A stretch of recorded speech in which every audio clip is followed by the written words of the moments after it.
था मते हाड़ी पर कर दा तो कर में थे मते इठो गनी ना लगा आपको से करे आंदा रुगो ये पैसे रिपीट में जाने हूं तो कण बचे भाई जाने भाई रो कम जाने भरे तो किन जीए करे ये भाई दा पैसा भरसे खने आयो जरूर भरना वासिन वो छड़ी वने 50-60 लोगों ने कर्ज लिए हुए हैं। वो राशन ले जाते हैं फिर देते हैं, लेकिन इस साल वापस मिला नहीं है। हमें आगे से भी नहीं राशन नहीं मिल रहा है क्योंकि उन्होंने हमें नहीं कर्जा दिया है, हम आगे से नहीं दे सके। आदाब। फ़ारसी के एक बहुत बड़े शायर हैं अनवरी, वो कहते हैं कि हर बलाए आसमानी आयद बाज़मीन ना रसीदा मी गोयद कुजा खानाए अनवरी बाशद। यानी आसमान से जो भी बला उतरती है ज़मीन पे आने से पहले पूछती है अनवरी का घर कहाँ है। ये शेर पाकिस्तान का एक इलाका है थर, उस पर हू बहू फिट होता है। आज मैं BBC पे एक रिपोर्ट पढ़ रहा था और उस रिपोर्ट से मुझे पहली बार अंदाज़ा हुआ कि थर में सिर्फ भूख का राज नहीं है, उससे भी बड़ी एक मुसीबत है तकरीबन आधी आबादी का कर्ज़ में जकड़ा हुआ जाना। बल्कि एक तो तहसील छाछरों के बारे में बताया गया कि उसकी आधी आबादी जो है वो मकरूज़ है, उसमें चाहे उस्ताद हो, किसान हो, टीचर हो, सब मकरूज़ हैं। इसी रिपोर्ट के मुताबिक मिट्टी से कई एविडेंस दिए गए हैं। मिट्टी से कोई 84 किलोमीटर दूर एक 4 नूर गोट है, उसमें एक साहब थे केवल राम। वो लोगों को समझाते थे भाई अगर आपको डिप्रेशन है या आप कर्ज़ में जकड़े में ख़ुदकुशी मत करें, आदमी को मरते दम तक ज़िंदा रहना चाहिए। ये वो जगह जगह समझाते थे लोगों को। एक दिन खुद केवल राम ने ख़ुदकुशी कर ली। इसलिए ख़ुदकुशी कर ली कि जिसने कर्ज़ दिया था उसने उनके बच्चों के सामने केवल राम को रुसवा किया था। गोठ मिठा तड़ में एक ख़ानदान था माही डली का। उसका जो नौजवान बेटा था उसने कुएं में छलांग लगा के ख़ुदकुशी कर ली। कर्ज़ के वापसी के रोज़ रोज़ के तकाज़ों से वो तंग आ चुका था। अब ये कर्ज़ा ख़ानदान के ज़ाहिर है दूसरे लोगों पे शिफ्ट हो गया है और वो उस ज़िम्मेदार की ज़मीनों पे जिसने कर्ज़ा दिया था सुबह 7 बजे से लेकर शाम 5 बजे तक गवार की फसल को छानते हैं। इस रिपोर्ट को सुन के और पढ़ के ज़ाहिर है मुझे धचका लगा, इसलिए कि मैं भी थर जाता रहता हूँ, मगर ये पहलू इस तरह से मेरे सामने नहीं आया था। ये रिपोर्ट मुरतब की सहर बलोच ने, और सहर बलोच को हम आज आपके लिए यहाँ ले आए हैं मज़ीद तफसील जानने के लिए। थैंक यू सो मच, बहुत शुक्रिया कि आप यहाँ तशरीफ़ लाएँ। ये बताएं कि आप भी अक्सर थर जाती रहती हैं, वहाँ से जो स्टोरीज़ आती हैं वो ज़्यादातर भूख की आती हैं, नाकाफ़ी ग़िज़ाइयत की आती हैं, बच्चों के मरने की आती हैं। भूख और कर्ज़े का ताल्लुक़ क्या है वहाँ पे, कुछ है? जी बिल्कुल है। असल में सर वहाँ पर मैं कोई 5-6 साल से आ जा रही हूँ और वहाँ पर एक जो सबसे बड़ा कनेक्शन है वो कहत साली का है और उससे जो लिंक्ड है वो फिर भूख है और फिर भूख से जो टेंशन है, स्ट्रेस है, उसकी वजह से बहुत से लोग जो है ख़ुदकुशी को करना मतलब बेहतर समझते हैं बजाय इसके कि उसके हवाले से कोई बात कर सकें। एक चीज़ उसमें इम्पॉर्टेंट ये है कि हम लोग जो अक्सर भूल जाते हैं कि थर बहुत ही लेट बाकी शहरों से जो है लिंक हुआ है। वहाँ पे लिंक रोड्स 1996 के टाइम पे बने हैं, जिसके बाद से जो है वो बहुत सी जगहें ऐसी हैं जहाँ पर अब लोगों ने जाना शुरू किया है, तो बहुत से इलाके अब भी कट ऑफ हैं। तो ये जो भूख और ख़ुदकुशी का जो आप वो कह रहे हैं कि उसके जो आपस में लिंक है वो बेसिकली यही कि अपनी बात नहीं कर पाना, और जो वहाँ पर ऑलरेडी प्रॉब्लम्स हैं उसके बारे में वो बात नहीं कर पाते हैं। जैसे ज़मींदारों की जो ज़मीन पर वो काम कर रहे हैं उन्हीं के वो अब ग़ुलाम बनकर रह गए हैं और उन्हीं के ही कर्ज़े में वो मज़ीद एक तरह से भंवर की तरह उसी में ही बनते जा रहे हैं और उसी में वो कुछ बात नहीं कर पाते, अपनी बात नहीं बता सकते। उसका एक और पहलू ये है कि अक्सर जो हमारे यहाँ से हमारी तरफ से भी थोड़ी ये गलती है कि जब जर्नलिस्ट यहाँ से जाते हैं, सहाफ़ी जो जाते हैं, वो ज़्यादातर मिट्टी तक चले जाते हैं। वो मिट्टी जाके समझते हैं कि उन्होंने पूरा थर पार कर देख लिया, हालांकि मिट्टी से बहुत आगे बहुत कुछ है जो आप देख सकते हैं, समझ सकते हैं। और स्पेशली जो भूख और अफलास है वो आगे के इलाकों में और भी ज़्यादा है, क्योंकि ये वो लोग हैं जिनकी ग़िज़ा वहीं है, उन्हीं इलाकों में है। मैं अक्सर जब वहाँ पर जाती हूँ तो लोग कहते हैं कि वो वहाँ से शिफ्ट होकर कराची क्यों नहीं आ जाते, हैदराबाद क्यों नहीं आ जाते, या बदीन तक क्यों नहीं आ जाते, तो डबल रोटी क्यों नहीं खा लेते। एग्जैक्टली, लेकिन ऐसा हो नहीं सकता क्योंकि उनकी ग़िज़ा उसी जगह पर है, उसी ज़मीन पर है, वो उसको छोड़ के वहाँ। अच्छा, आपने कहा कि 96 में वहाँ सड़क गई, उससे पहले ज़ाहिर सड़क नहीं थी। सड़क जाने का मतलब ये होता है कि जो एक्सेस है वो ज़ाहिर ज़्यादा आसान हो जाता है, खुराक का, आमदोरफ्त का, बैरूनी दुनिया से कम्युनिकेशन का, तो फिर ख़ुदकुशी का रेशो लॉजिकली कम होना चाहिए, इसलिए कि एक्सेस मिल जाता है आपको सड़क से। लेकिन आप ही की रिपोर्ट में पढ़ रहा था कि 2012 से ये पैटर्न जो खुदकुशी का है ये मुस्तकिल बढ़ रहा है। 2012 में 24 रिपोर्ट हुई। जी जी हाँ। 2017 में पिछले साल 74 रिपोर्ट हुई और इस साल अब तक 50 औरतें, बच्चे और मर्द जो हैं खुदकुशी कर चुके। बच्चे जी असल में उसकी वजह एक्चुअली ये है कि वहाँ पर जो सबसे बड़ा मसला है वो ये है कि जो लोग जिन ज़मीनों पे, जैसे मैंने आपको बताया, काम करते हैं, उन्हीं ज़मीनों तक वो महदूद होकर रह जाते हैं। और जैसे आपने कहा ना कि लिंक रोड बने हैं, तो लिंक रोड से ज़ाहिर है वो शहरों की तरफ आ रहे हैं, उनसे शायद उनका माइंड ओपन होगा या वो उस हवाले से बात कर सकेंगे। लेकिन उसमें एक और फिर प्रॉब्लम ये भी हो जाती है कि फिर आप जो शहर में चीज़ें हो रही हैं, जैसे माइक्रो फाइनेंसिंग है, जो आपको कंपनियां कर्जा देती हैं ताकि आप अपना बिजनेस चला सकें या आप अपनी ज़मीनों पर मज़ीद कर्जा लेके काम कर सकें, तो उनको आपका कर्जा निपटाने के लिए वो आपकी मदद कर सकती हैं। लेकिन उनके जो तरीक़ाकार होते हैं वो अब तक बहुत से लोग नहीं समझते, उससे स्ट्रेस डेवलप होता है। फॉर इंस्टेंस अभी हम लोगों ने थरदीप के एक तर्जुमान से बात की तो उन्होंने हमें ये बताया, कहा कि हर जगह पर लोगों ने माइक्रो फाइनेंसिंग कंपनी या एनजीओ है? ये माइक्रो फाइनेंसिंग कंपनी भी है और ये एनजीओ के तौर पर भी काम करती है। ये सरकारी मतलब इदारे, गैर सरकारी इदारा है, लेकिन कहीं कहीं पर ये सरकार के साथ भी मिलकर काम करते हैं। तो उनके एक तर्जुमान ने हमें ये बताया कि वहाँ पर ज़्यादातर लोग ये करते हैं कि अलग अलग कंपनियों से बहुत सारा कर्जा ले लेते हैं, जिसको वो अदा करने की फिर वो रखते नहीं है सकत अपने अंदर। तो उस वजह से फिर डोमेस्टिक वायलेंस भी वहाँ पर बहुत ज़्यादा है और फिर उसके बाद फिर स्ट्रेस बहुत ज़्यादा है, मेंटल हेल्थ इश्यूज़ बहुत ज़्यादा बढ़ रहे हैं उसकी वजह से। और फिर ये कि उन चीज़ों को सुलझा नहीं पा रहे हैं। तो कर्जा कैसे दे देती हैं कंपनियां? वो दे रही हैं आराम से। जी देखिए ये मतलब अच्छा माइक्रो फाइनेंस का मतलब ही चेंज हो गया, क्योंकि आपने 10 जगहों से अगर माइक्रो फाइनेंस लिया तो ये तो एक बड़ा कर्जा बन गया। अब थोड़ा सा समझाएं सहर, ये साइकिल जो है, मतलब कर्जा लेते हैं फिर क्या होता है? कर्जा देते हैं, फिर उसको हर मंथ आपको उसका भरना, किस्त भरनी पड़ती है आपको, और वो किस्त वो लेकर ही रहते हैं। हम लोग जिस गांव में गए थे मिठा तड़ में, वहाँ पर हमें लोगों ने ये बताया, कहा कि 15-20 दिन में वो लोग किस्त लेने के लिए आ जाते हैं। जो माइक्रो फाइनेंसिंग बैंक है, पहले तो आकर कन्विंस करते हैं और उनका तरीक़ाकार भी है कि वो एक बंदे को कर्जा नहीं देते, वो एक साथ अगर 15 से 20 लोग हों तो एक ग्रुप की शक्ल में उनको कर्जा देते हैं, ताकि अगर एक बंदा ना दे सके तो उसकी वजह से दूसरे के घर चले जाएं, दूसरे से तीसरे के, और फिर वो गाँव भी ऐसे बने कि वो बिल्कुल एक चौराहा है जैसे, चारों तरफ वहाँ पर घर हैं और बीच में एक वो इलाका है, मतलब ग्राउंड जैसा है। तो वहाँ पे अगर आप एक इंसान की बेइज्जती कर रहे हैं तो वो सब सुनते हैं और सब देखते हैं कि किसके घर आए, किसके घर जो है वो आज इसने किस्त नहीं भरी, उसने किस्त नहीं भरी। तो एक तरह से वो ओपन आपकी वो इंसल्ट भी हो रही होती है।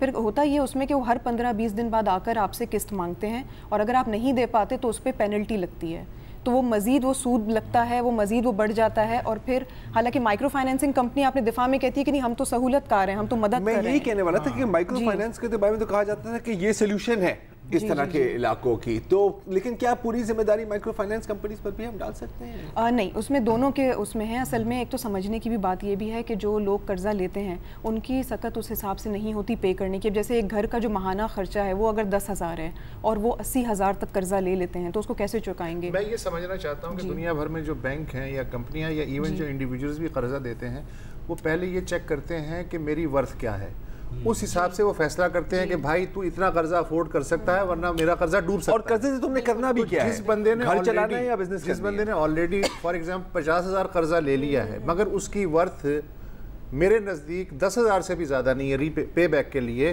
तो वो मजीद कर्जा कंपनी क्यों दे देती है उसे? कैसे दे देती है? और जब हम लोग उनसे ये सवाल कर भी रहे थे तो उन्होंने कहा हम उन लोगों को कर्जा देते ही नहीं जो कर्जा नहीं चुका सकते। लेकिन उनका फिर तरीक़ाकार ये कि वो एक बंदे से ले भी नहीं रहे हैं, वो एक साथ ग्रुप की शक्ल में सबसे ले रहे हैं, तो उनको भी अच्छी खासी एक amount by the end of the day meal जाती है, जो मुझे वहाँ जाकर समझ आया जो उनका तरीक़ाकार है। लेकिन उसमें फिर प्रॉब्लम ये कि वो लोग मजीद उसमें फंस जाते हैं। तो जब वो उन्हें समझाते हैं, आप जैसे कह रही हैं कि 15 दिन बाद, जाहिर है वो उन्हें गाइड भी करते होंगे और कर्जा लिया जाता है तो किसी स्पेसिफिक पर्पस के लिए, लेट्स से अगर कुछ चीज़ काश्त करनी है या कोई आप छोटा बिजनेस कर रहे हैं, दुकान चलानी है, तो कंपनीज भी ये चीज़ देखती होंगी और जो लोग कर्जा लेते हैं वो भी कोशिश तो करते होंगे कि हाँ इतनी हम अमाउंट जमा करेंगे, कर्ज भी चुकाएं और ज़ाहिर है ख़ुद को खाने को भी वो हो। तो क्या इसकी वजह ये है कि वहाँ पे बारिशें अब बिल्कुल नहीं हो रही और ऐसे मतलब कहत किसी कैफियत है या क्योंकि ये तो कास्ट वाली साइड आ गई, जो बिज़नेस वाली साइड है, तो इन दोनों को मिला के थोड़ा सा बताएं कि क्या आपको क्या लगा? अच्छा, इसमें तो एक चीज़ ये है कि सबसे पहले जो ज़्यादातर कर्जा लिया जाता है वो माल मवेशी के लिए लिया जाता है। जो वहाँ पे लाइफ स्टॉक है सबसे ज़्यादा इन्वेस्टमेंट उसी में की जाती है, क्योंकि उसी से ही सारा घर चलता है और उसी से एक तरह से पूरा गाँव और या फिर जो गोट हैं वो चल रहे होते हैं। फिर उसमें अक्सर ये होता है कि बीच में जैसे आपने सुना होगा 2014 में भी इन्फेक्शन हो गया था बहुत सारे जानवरों को, तो अगर जानवर बहुत ज़्यादा तादाद में मरेंगे तो फिर उनका कोई कमाने का तरीका नहीं रहेगा। उस वजह से आप पैसे लेते हैं माइक्रो फाइनेंसिंग कंपनी से कि दूसरे इलाकों से जाके वो गायें या भैंसें या जो भी बकरियां वगैरह हैं वो लेकर आएँ। तो उसमें वो एक ग्रुप की शक्ल में उनको फिर पैसे दिए जाते हैं और फिर उनको कहा जाता है कि आपको 15 से 20 दिन में या 25 दिन में आपको इसकी किस्त अदा करनी है, जो ना करने की सूरत में आप पर पेनल्टी लगेगी। अब उनका ये होता है कि अगर वो एक बंदे को देंगे और उनको पता है कि उसकी माहाना खर्चा सिर्फ 10,000 है तो वो नहीं दे सकेंगे, क्योंकि लीगली और टेक्निकली उनके लिए भी वो सही नहीं है, मतलब उनके लिए अच्छा उसमें फ़ायदा कोई नहीं है। लेकिन वो क्योंकि ग्रुप की शक्ल में लेते हैं तो एक साथ 20 लोगों से उनको एक रकम मिल जाती है। अगर 2 नहीं दे सकता कोई तो 4,000 देगा या जितना भी दे सकता है उतना करेगा। साथ में वहाँ पर प्रॉब्लम ये है कि 7 साल से वहाँ पर बारिशें नहीं हो रही हैं, और अगर हो रही हैं तो बहुत कम हो रही है। जो मामूल जितना था बारिश होने का उससे बहुत कम हो रही है। उसकी वजह से जो बहुत काश्त है वो वहाँ पर ख़त्म हो रही है। तो जो गवार चुनने का काम है वो बहुत कम हो चुका है।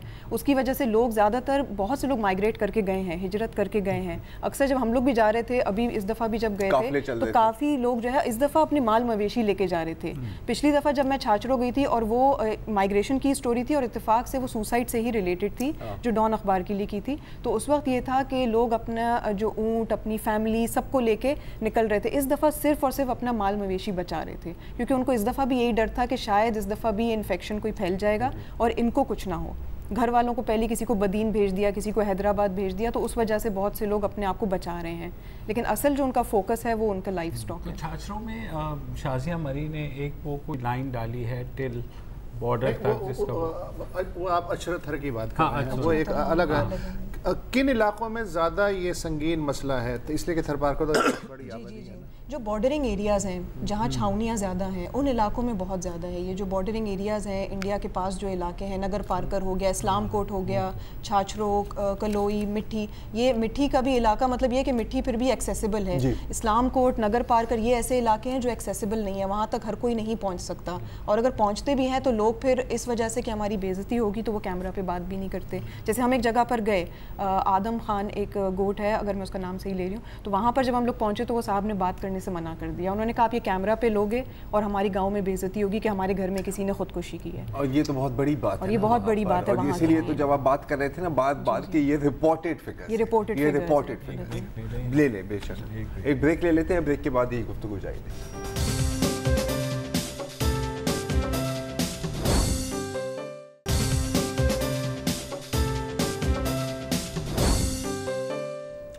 Welcome back. थर में भूख के साथ साथ कर्ज़ों का मसला, इस बारे में सहर बलोच की जो रिपोर्ट BBC पे छपी है, हम सहर बलोच से उसी के बारे में गुफ्तगू कर रहे हैं। सहर, आपकी जो रिपोर्ट है उसमें एक चीज़ मैंने जो है देखी वो ये है कि चले गुर्बत, बेरोज़गारी और कर्ज़ की अदम अदायगी, इसकी वजह से ख़ुदकुशी तो आपने कहा है, लेकिन आपने एक बात और भी कही है, ज़हनी अमराज, उनकी वजह से ख़ुदकुशी। इसका थोड़ा आपको पता चला क्या है ये? जी, असल में मैंने काफ़ी जगह से लोगों से पूछा भी, क्योंकि अक्सर ये भी हो रहा था कि हम 3 से 4 गांव गए, छाछरों के आसपास भी और उससे थोड़ा आगे भी, तो वहाँ पर ज़्यादातर लोग यही बता रहे थे कि स्ट्रेस बहुत ज़्यादा है।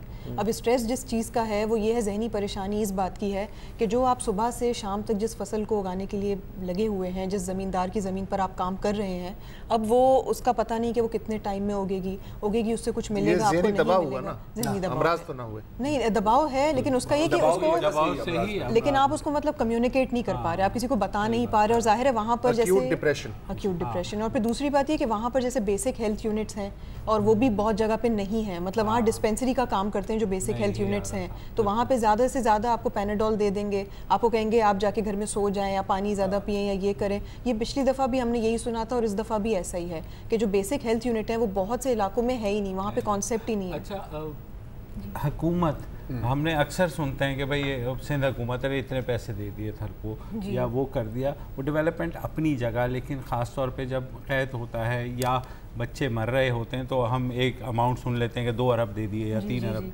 तो इस मामले पे हुकूमत ने कभी सोचा या उसकी नॉलेज या बिल्कुल ही उन्होंने मुंह उधर किया हुआ है? आपको पता है अक्सर ये है कि गवर्नमेंट कर तो रही है, गवर्नमेंट मतलब वहाँ पर ऐसा नहीं होगा कि उनको पता नहीं चल रहा है या फिर क्योंकि सारे चैनल्स रिपोर्ट कर रहे हैं और अब तो पिछले 3-4 सालों में तो बहुत ज़्यादा रिपोर्ट हो रहा है। लेकिन उसमें प्रॉब्लम ये है कि गवर्नमेंट का नी जर्क रिएक्शन होता है। जब भी टीवी चैनल्स रिपोर्ट करना शुरू करते हैं तब वो कुछ करते हैं और एक बहुत भारी रकम दे देते हैं कि अच्छा ये इसमें कर लो। अब वो डिस्ट्रीब्यूट कैसे हो रही है, जैसे अब वीट भी वहाँ जाती है, गंदम के बोरियाँ जाती हैं, अक्सर सुनने में आता है जो कि यही अवेयर एनजीओ जिनसे हम मिलने गए थे वहाँ पर, अब वो ये बताते हैं, कहते हैं कि अक्सर वो गंदम की बोरियाँ वहीं रह जाती हैं, लोगों तक पहुँचती नहीं हैं और ख़राब हो जाती हैं। अभी जो केवल राम का आपने शुरू में तज़किरा किया, उन्होंने भी इसी बात पर बहुत ज़्यादा जो है प्रोटेस्ट भी किया था, बहुत ज़्यादा उस पर उन्होंने बात भी की थी, जिसकी वजह से उनको कई दफ़ा पुलिस भी लेकर गई, कई दफ़ा उन पर पुलिस केसेस भी हुए। प्रॉब्लम इस सब में ये है कि आप अगर नी जर्क रिएक्शन दिखाओगे, अगर आपको चैनल बता रहे हैं कि ये मसला है और फिर आप वो मसला उठाओगे और फिर आप दोबारा से हाथ ऊपर कर लोगे तो उससे कुछ निकलेगा नहीं। तो मतलब कि सस्टेन्ड एफर्ट नहीं है आपकी नज़र में, इनएफिशिएंसी है, डिस्ट्रीब्यूशन नहीं होती।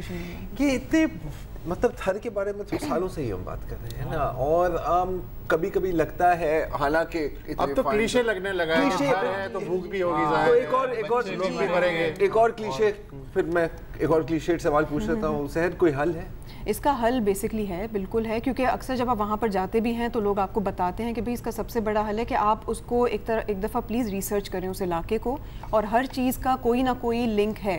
ड्राउट का भी कोई ना कोई वजह है कि नहीं, इतने सालों से है वहाँ पर। जितने भी हम एक्सपर्ट से वहाँ पर मिलते हैं, जिन लोगों ने वहाँ पर काम किया है, जैसे आरिफ हसन जैसे लोग हैं, उनको ये पता है। जैसे उनसे आज ही मेरी बात हो रही थी तो उन्होंने एक बहुत ही इंपॉर्टेंट एक पॉइंट बताया। उन्होंने कहा कि जब से लिंक रोड्स बने हैं, ज़ाहिर है आप एक नए शहर से आपकी जो है आप फेमिलियर हो रहे हैं, आप उनसे बात कर रहे हैं, आप वहाँ आ जा रहे हैं, बिजनेस कर रहे हैं, तो उससे ज़ाहिर है परेशानियाँ भी बढ़ रही हैं। उससे आपके खाने पीने का पैटर्न चेंज हो रहा है, आपके रहन सहन का पैटर्न चेंज हो रहा है, जो बहुत सालों से ऐसा नहीं था।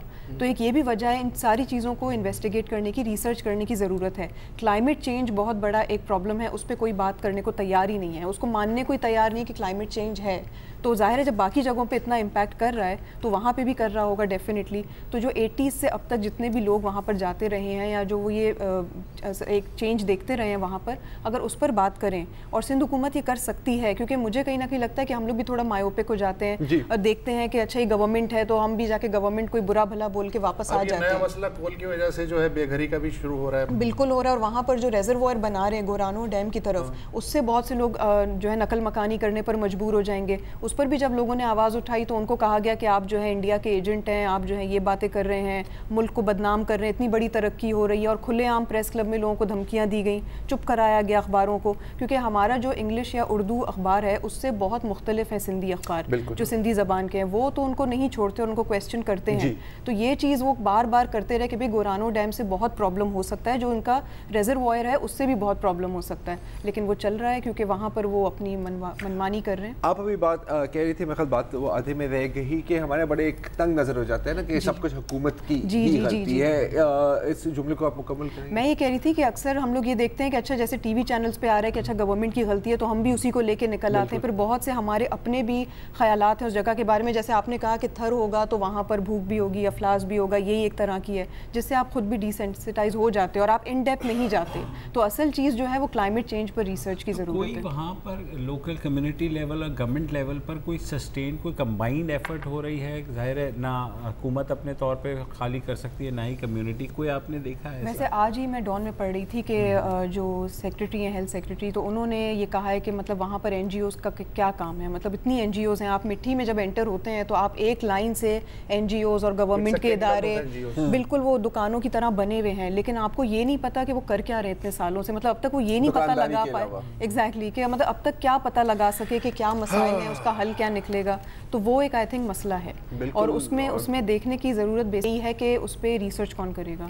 और मेरा ख्याल है कि ये शायद ये ऐसे सवाल हैं कि हम जैसे पिछले 4 सालों से ही पूछते रहे, अगले भी 4 साल शायद यही पूछते रहेंगे। ज़रा भूख बहुत मुनाफा बख्श बिजनेस है।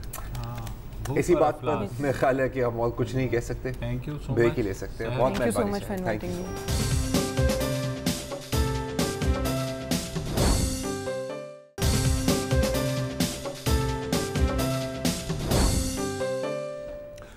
Welcome back. जैसा कि हम बचपन से सभी जानते हैं कि पानी बनाने का फार्मूला है H2O। कल हमने एक साहब को बुलाया था जिन्होंने हमें बताया कि पाकिस्तान में चूँकि पानी का क्राइसिस है कि आयोन जनरेटर्स जो हैं उनसे कैसे आप बादल बना सकते हैं और अपनी मर्ज़ी से बरसात करवा सकते हैं। लेकिन मामला जो है वो यहाँ तक नहीं है, इससे कहीं आगे और भी बहुत सी टेक्नोलॉजी हैं। उसमें सबसे जो हैरानकुन टेक्नोलॉजीज हैं उसमें यह है कि बचपन से मैं अब तक सुनता आया था कि हवा में मुक्के चलाए जाते हैं या हवा में बातें बनाई जाती हैं। हवा से पानी बनाना जो है ये मैंने पहली दफ़ा ये टेक्नोलॉजी का सुना है। तो हमारे साथ हैं क्लीन वेव पाकिस्तान के आमिर खान साहब जो ख़ुद को इकोप्रेन्योर कहते हैं, एंटरप्रेन्योर के वज़न पे। Welcome to the show. Thank you. ये बताइए हवा से पानी कैसे बनता है? देखिए जी, एक नेचुरल प्रोसेस है। समंदर से पानी उठता है, बादल के फॉर्म में जाता है, बरसता है और फिर वो बह के दरिया बन के फॉर्म में बर्फ़ बन के मेल्ट होके आ जाता है। हम ये कह रहे हैं कि जी हवा के अंदर इतना मॉइस्चर है कि पूरी दुनिया में जितनी फ्रेश लेक्स हैं या रिवर्स हैं उन सबको मिला लें, उनसे 3 से 4 गुना ज़्यादा पानी हवा में मौजूद है, नमी की शक्ल में। नमी की शक्ल में। तो हमारे पास जो इक्विपमेंट है वो ये करता है कि हवा को अंदर लेता है और उससे नमी निकाल के हवा को प्योरीफाई करके बाहर फेंक देता है। दैट मीन्स एनवायरनमेंट पे उसका कोई नेगेटिव इम्पैक्ट नहीं है, हम कोई कार्बन फुटप्रिंट नहीं छोड़ रहे। और वो पानी फिर डिफरेंट मराहिल से गुजरता है। 7 डिफरेंट फिल्टर्स हैं जिसमें UV ionization, sediment filter, so and so forth. तो उसमें से जब वो गुजर के पानी बाहर आता है तो वो डिस्पेंसर नॉर्मल डिस्पेंसर की तरह होता है, जैसे आपके घर में रखा हुआ है। आप उससे चाहे ठंडा पानी निकालें, फ्रिज जैसा ठंडा निकालें, चाय पीने के लिए निकालें या नॉर्मल रूम टेम्परेचर में निकालें। इस इक्विपमेंट की लाइफ तकरीबन 15 से 20 साल है। तो और हम जब इसको यहाँ पाकिस्तान में अगर हम अभी एज ऑफ राइट नाउ, मैं अभी ड्यूटीज़ टैक्सेस की ज़्यादा जिक्र नहीं करूँगा क्योंकि वो चेंज होता रहता है रजीम इस पे, लेकिन 80% से ज़्यादा ड्यूटीज़ लग रही हैं। तो मैं इसको गवर्नमेंट से ये गुजारिश करना चाहूँगा कि इसके ऊपर थोड़ी सी कंसिडरेशन करें। जी जनाब, बिल्कुल ट्रायल हुए। दुनिया में कहाँ इस्तेमाल हुई है जनाब? हमारी प्रेजेंस है कनाडा में, US में, ऑस्ट्रेलिया में, मलेशिया में and in other countries. South Korea में इसराइल इस टेक्नोलॉजी का इमाम है और टाइम्स ऑफ इंडिया की मैं 2017 में खबर पढ़ रहा था कि दिल्ली म्यूनिसिपल कमेटी ने वहाँ एक मशीन लगाई है, इसराइली कंपनी है वाटरजेन की मदद से, जो 500 लीटर की कैपेसिटी हवा से पानी जो है बना लेती है और मैक्सिमम 3000 लीटर तक की। आपको याद है कि नरेंद्र मोदी गए थे ना इजराइल, बड़ा एक मशहूर ज़माना दौरा था उनका, तो वहाँ पर उनको भी एक ब्रीफिंग मिली थी। तो यहाँ अपने पाकिस्तान में कोई इस तरह का मुजाहरा किया है? जी बिल्कुल। मैं यहाँ पे हम आर्म फोर्सेस में हमने कहीं पे ये लगाया था और उन्होंने ये इक्विपमेंट तकरीबन 2 महीने रन किया और अल्हम्दुलिल्लाह it went very fine, because हमारे जितने इक्विपमेंट है, चाहे वो घर में 30 लीटर से लेके 10,000 लीटर या हम up to 3.7 million litres of water a day तक जा सकते हैं पर डे। और ये जितने इक्विपमेंट है हमारे, ये सारे के सारे कन्वेंशनल एनर्जी पे, जेनसेट्स पे और रिन्यूएबल एनर्जी यानी कि सोलर या विंड पे चल सकते हैं। अच्छा। हमने हवाई में अभी रिसेंटली लगाया है जो कि 3.7 million litres of water a day they रहा है मेरे प्रिंसिपल्स ने, और वो सोलर और विंड पे चल रहा है। अच्छा, अब कॉस्ट इसकी जो है जनाब, देखिए कॉस्ट की जहाँ तक बात है, अगर मैं अभी आपसे कहूँ कि आप जो इस वक्त पानी पीते हैं 19 litre bottle without taking any names, तकरीबन 200-220 रुपए की आती है। तो उस हिसाब से 11 रुपये 55, 11 रुपये 60 पैसे पर लीटर पड़ता है। इसका 1 लीटर पानी आपको 2 सेंट का पड़ेगा, यानी मैक्सिमम 4 रुपये। रियली? तो आपकी, अच्छा मैंने इनका पानी पिया हुआ है ये भी मैं आपको बता दूं, T2F में इनका एक यूनिट लगा था, उन्होंने बुलाया था। जी इंफ्रास्ट्रक्चर ज़रूर महंगा है because it's a completely new technology. ये टेक्नोलॉजी कोई पिछले 5 से 8 साल के अंदर एकदम से इवॉल्व हुई है, बिकॉज पानी का मसला सिर्फ पाकिस्तान का नहीं, ग्लोबल है। अच्छा, तो इसमें जो मशीनरी है जाहिर है उसकी कैपिटल कॉस्ट भी तो होगी जी। ये तो आपने उसकी कॉस्ट बता दी। तो ओवरऑल जैसे कल भी हमारे साथ साहब आए थे तो उन्होंने कहा हम जनरेटर्स लगाते हैं और वो सारा, मतलब मैं 1 लाख लीटर पानी का प्रोजेक्ट आपसे लेना चाहता हूँ, कितने पैसे लगेंगे उसके गवर्नमेंट ऑफ पाकिस्तान के फंड ऑफ व्यू से? देखिए 1 लाख लीटर तकरीबन $2 मिलियन, बस 2 मिलियन तो कुछ नहीं। अच्छा, आपके होम यूनिट मैंने देखा हुआ है जी। कराची जैसे शहर में, ऐसा कराची में नमी, हवा में ज़्यादा नमी है, तो यहाँ पर तो इसका पोटेंशियल बनता है। वो जो होम यूनिट है डेली कितना पानी दे सकता है, उसकी कॉस्ट क्या पड़ती है अगर कोई खरीदना चाहे? देखिए जो होम यूनिट है वो 30 लीटर्स जनरेट करता है, it gives you 25 litres, 5 litre वो रिजर्वायर में रखता है, but you can actually take it out. ठीक है, there is nothing stopping you from घरों के लिए हमारे पास दो हैं, 30 लीटर और 70 लीटर। फिर उसके बाद है 100 लीटर्स, 250 लीटर्स, 500 लीटर्स, 1000, 2000, 5000, 10,000। अच्छा, जो ये घर वाला है, आपको अगर विदाउट ड्यूटीज़ कराची पोर्ट पे पहुंच के ये आपको तकरीबन पड़ेगा अबाउट $2,200 का। $2,200 का तो कितना बना रुपयों में? अब रुपए में मैं इसलिए नहीं कोट करता जनाब, मेरा रिसेंट एक्सपीरियंस है, फ्लक्चुएशन बहुत ज़्यादा है, इसमें से मैं मिनरल्स भी इसमें इंजेक्ट करनी पड़ती हैं। अच्छा, सब कुछ इसके अंदर होते हैं ऑलरेडी। देखिए हमारे पास जो ये इक्विपमेंट है, it has been tested by WQA USA, it has been tested in Australia, it has been tested in South Korea, it has been tested in Canada, and all the reports say कि इसका पानी 99.99% pure है। उसमें minerals डालनी पड़ती हैं अलग से या नहीं? नहीं, उसके अंदर फिल्टर्स फिट हुए हुए होते हैं जिसके अंदर से वो गुजर के वो सारे मिनरल्स आ जाते हैं उसके अंदर। इनफैक्ट इसके अंदर पाई फिल्टर भी है, इसके अंदर आयोनाइजेशन भी है। दैट मीन्स आप अगर ये ग्लास पानी लेके इस वक्त फ्रिज में रख दें और अब 3 दिन बाद निकालें, इसका टेस्ट ख़राब होगा। फ्रिज से निकालेंगे इस तरह, उसको आप तीसरे दिन भी पिएंगे तो सही होगा, क्योंकि वो बार 5 मिनट के बाद रिफ्रेश करता रहता है पानी।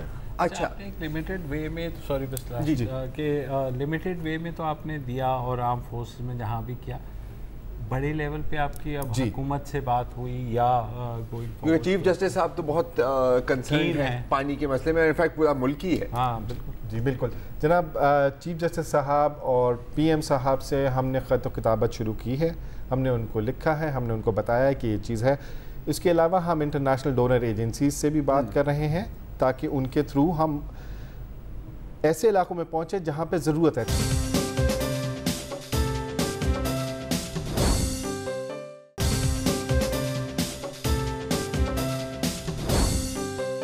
अच्छा, ये अब एक मेरा सवाल है यहाँ पे, अगर ये हवा की नमी से ही पानी बना रही है तो देखें कराची साहिली इलाकों में तो चलो ठीक है नमी है, आप अंदरून बलूचिस्तान में जाओ जहाँ सबसे ज़्यादा ज़रूरत है, या आप थलपारकर में जाओ सबसे ज़्यादा ज़रूरत है, वहाँ तो खुशहाली है, वहाँ पे तो ज़्यादा नमी नहीं है, वहाँ पे कैसे ऑपरेट? अच्छा, 2 चीज़ें हैं जनाब, जैसे कि अगर आप डेजर्ट वाले इलाके में जाते हैं तो वहाँ पे रात को ह्यूमिडिटी लेवल्स बहुत हाई होते हैं। अच्छा, एक तो ये चीज़ होगी। अब आप बलूचिस्तान की बात करें जहाँ पे क्या RH या रिलेटिव ह्यूमिडिटी जिसको बोलते हैं, उसके लेवल्स लेट्स से बिलो 20% है।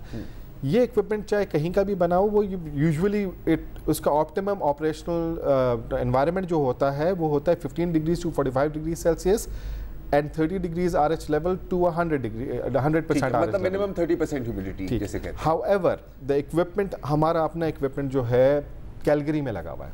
नाउ कैलगरी में टेम्परेचर्स 50, कैलगरी कनाडा, वहाँ पे टेम्परेचर्स -15 -20 जाते हैं। हाँ, वो तो चांद की तरह है। राइट, और वहाँ पे RH लेवल भी क्योंकि बीच में है, it's landlocked, it also operates there. So if somebody wants it for a place like Thar or Balochistan, yes, we can give it. We have a history, we have a proven track record of it. So it can be. अगर किसी को जानना हो, जाहिर है इस programme के तवस्सुस से अगर वो जानना भी चाहे तो इज़ देयर अ वेबसाइट, कोई फेसबुक पेज है, तो थोड़ा अगर आप बता दें। जी बिल्कुल जी, हमारा वेबसाइट एड्रेस है cleanwave.pk और हमारा फेसबुक पेज है क्लीन वेव पाकिस्तान के नाम से, जो हमने अभी रिसेंटली शुरू किया है। उस पर आपको बहुत सारी इन्फॉर्मेशन मिल जाएगी। इट्स एन ओपन फोरम, आएँ डिस्कस करें पानी के बारे में, how we can improve the condition. अच्छा, ये तो पानी, पीने के पानी की बात हो रही है ना यहाँ पर।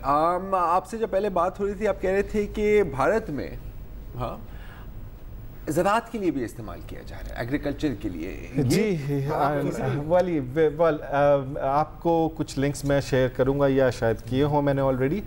इंडिया के अंदर ये चीज़ ऑलरेडी हो रही है। इसके होता क्या है, अब जैसे एरिड एरिया है और आपने उसको एग्रीकल्चरल लैंड बनाना है तो आपको पहली चीज़ तो ड्रिप इरिगेशन की तरफ मूव होना होगा ना। अब पानी की किल्लत है, डैम्स बन रहे हैं, अल्लाह ताला मदद करे हम सब की, लेकिन जब तक नहीं है तब तक क्या? For the next 5 years, next 10 years, what are we going to do, because dams are not going to made in one night. अच्छा, तो वो क्या करते हैं, वो इक्विपमेंट वहाँ पे लगाते हैं और ड्रिप इरिगेशन के थ्रू वो अपनी फसल उगाते हैं, इरिगेशन करते हैं, और ये चल रहा है बहुत सक्सेसफुल, दुनिया में चल रहा है। सबसे बड़ी एग्जांपल इजराइल की है। It was a desert, they are exporting agriculture products.